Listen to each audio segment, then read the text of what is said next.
dunda me chede me tok andu me ay dab ka liel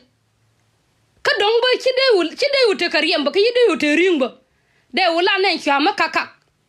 ne wala chide wala ti wol ma derlat aja non kunyal shariyam wuri che cha wi mon be ku ngre na kan jen kwai dem nan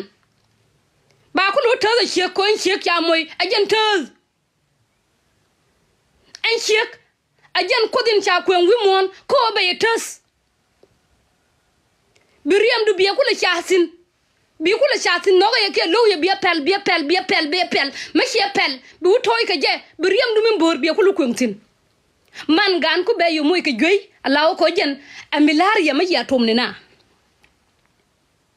ma she tomtin be yu moy ke ngo ka goze ano be yu jo gor nyanter ka gor chwen ka gor mene ma jin wur ma cham je yel chet ma jin cham je be yu doje ka jena ataz